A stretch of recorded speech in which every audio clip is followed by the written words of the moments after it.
오늘 다음은 주요 제보 내용입니다. 시그널이라는 메신저를 통해 여론 조작을 위한 모의가 이루어지고 있다는 게 제보가 있었습니다.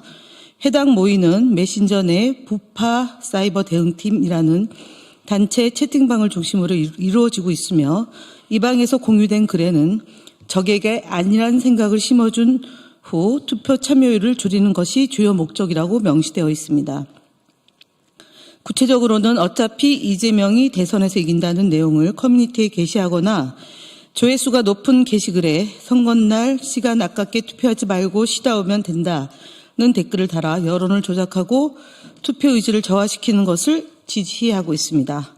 이러한 활동은 최근 부정선거를 막겠다며 20, 30대를 중심으로 조직된 2030 부정선거 파이터즈와 관련된 것으로 보이며 이 조직의 온라인 여론조작팀의 일환으로 의심되고 있습니다.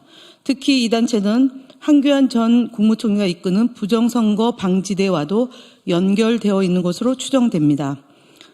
주요 제보 내용을 이번 주 내용을 말씀드리겠습니다.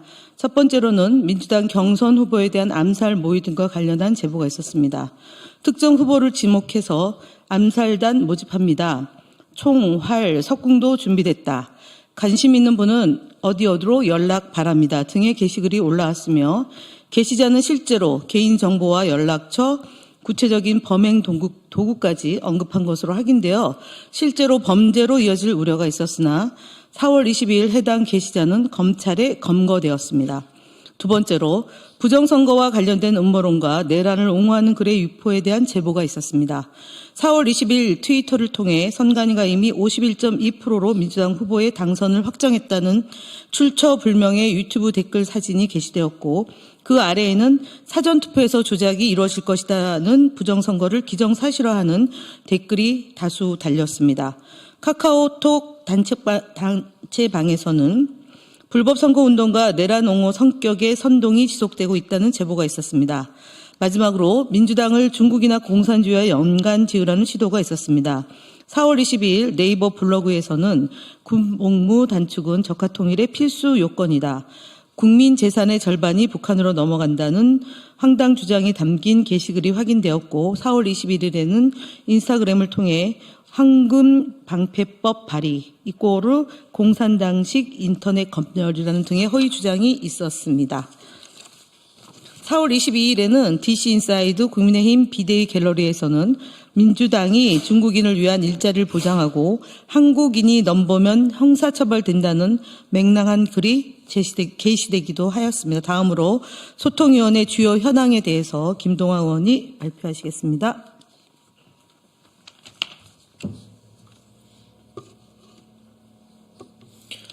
네, 주요 대응 현황 보고 드리겠습니다. 포털사이트 뉴스기사 댓글을 통해 허위 사실을 유포하는 행위에 대해 강력히 경고합니다. 대선 일정이 가까워짐에 따라 온라인상의 가짜뉴스와 허위 사실이 범람하고 있습니다. 허위 사실의 주요 유통 경로 중 하나가 네이버, 다음 등 포털사이트의 언론사 뉴스 기사 댓글 창임이 확인되고 있습니다. 댓글창의 허위 댓글 대다수는 극소수 악성 유저들이 작성하고 있습니다. 하지만 이러한 행위는 공직선거법, 정보통신망 이용 촉진 및 정보보호 등에 관한 법률 위반에 해당할 수 있는 범죄 행위이며 경찰 고발 대상입니다. 국민소통위원회는 허위 댓글을 통해 가짜뉴스를 유포하는 행위에 대하여 경찰 고발, 손해배상 청구 등 엄중히 대응할 것임을 밝힙니다. 다음 스레드의 이재명 후보 발언 관련 가짜뉴스에 대해 알립니다. 최근 스레드를 통해 우리 당 이재명 경선 후보가 공공기관이나 금융기관에 소위 성소수자가 30%를 반드시 넘길 수 있도록 할 것이라고 발언하는 내용의 영상이 유포되며 해당 내용이 이재명 후보의 공식적 입장인 것처럼 암시되고 있습니다. 그런 해당 영상은 2017년 3월 8일 서울시청에서 열린 세계 여성의 날 기념 제33회 한국여성대회 기념식에서 한 발언이고 이후 이재명 후보는 해당 발언이 실수이며 여성을 성소수자로 잘못 표현한 것이라고 정정한 바 있습니다. 이러한 내용이 반영되지 않은 해당 발언을 그대로 진실인 것처럼 호도하여 영상을 유포하는 행위는 허위사실 유포에 해당하는 행위임을 알립니다. 다음 매일신문 유튜브 채널 언중이 제소, 언중이 심리 결과 등 언론 대응 보고 드립니다. 표현의 자유가 폭넓게 보장되는 유튜브라 하더라도 언론사가 운영하는 채널은 언론중재위원회의 제소 대상이 될 수 있습니다. 이는 그만큼 언론의 공적 책임과 역할이 막중하다는 점을 의미합니다. 매일신문이 운영하는 유튜브 채널은 지난 23일 당 소속 후보를 비난하며 개무시라는 부적절한 표현을 사용한 영상을 게시하였습니다. 이는 언론 본연의 품위와 책무를 망각한 행위로 판단되며 이에 대해 언론중재위원회에 제소하였습니다. 아울러 유튜브 플랫폼에 게시되는 콘텐츠 또한 언론의 위상에 걸맞은 품격과 책임감을 갖춘 내용으로 운영해 주시길 당부드립니다. 어제 진행된 언론중재위원회 심리 결과를 보고드립니다.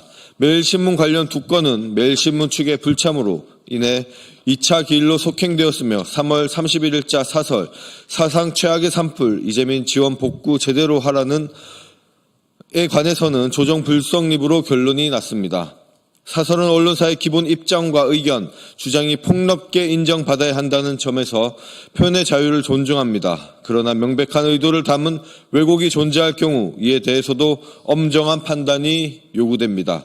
앞으로도 국민소통위원회는 사설을 포함한 모든 보도권에 대해 표현의 자유를 존중하되 객관적 사실에 기반을 둔 건전하고 공정한 보도가 정착될 수 있도록 지속적으로 노력하겠습니다.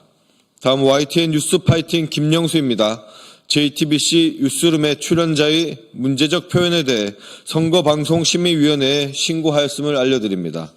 국민의힘 김용태 의원은 4월 24일 YTN 라디오 뉴스파이팅 김영수입니다에 출연하여 민주당 경선에 대해 논평하면서 이재명 예비후보에 대해서 제대로 된 비판도 다른 민주당 예비후보들이 못하고 계시던데 결국에는 이재명 예비후보에 대한 정치적 보복이 두려워서 못하는 거 아닌가 싶습니다. 라며 허위사실을 유포하였습니다. 방송은 선거에 쟁점이 된 사안에 대한 여러 종류의 상이한 관점이나 견해를 객관적으로 다루어야 한다는 선거방송심의에 관한 특별구정 제8조 제2항을 위반한 것입니다. 또한 저희의 경고에도 아랑곳하지 않고 국민의힘 홍준표 대선 경선 후보는 4월 23일 JTBC 뉴스룸 프로그램에서 또다시 더불어민주당 대선 경선 후보를 대상으로 방송에서 담을 수 없는 표현으로 비하하고 허위사실을 유포하는 등 지속적으로 선거방송심의에 관한 특별규정을 위반하였습니다. 이에 국민소통위원회는 두 방송 프로그램을 선거방송심의위원회에 신고 접수하였음을 밝힙니다. 다음 샤인튜브, 이동규TV 등에 대한 유튜브 대응 보고입니다. 유튜브 채널 샤인튜브는 구독자 60만을 보유한 중견 보수 유튜브로 공직선거법 제250조 위반 소지가 있는 콘텐츠를 게시하고 있습니다. 이재명은 뻔뻔한 거짓말쟁이입니다. 이재명은 국민을 세금 소비자로 국가를 ATM 기계로 보는 것 같다라는 등의 표현들로 명예훼손 소지가 매우 크며 민주당이 나라를 뒤집어 엎을 계획을 하고 있다는 등의 심각한 허위사실을 유포하고 있습니다. 또한 이봉규TV는 이재명 대표가 사람 죽이는 재주가 있다는 발언이 담긴 영상을 게시한 다음 날 3월 21일 구글에 신고 조치하였으며 4월 24일 문제없음 회신을 받았습니다. 구글이 탄핵 이후 대선 기간임을 제대로 인식하지 못한 것 때문으로 판단되며 구글의 재신고 및 정보통신망법상 명예훼손 혐의 등의 법적 조치 등 대응을 적극 검토하고 있음을 재차 알려드립니다.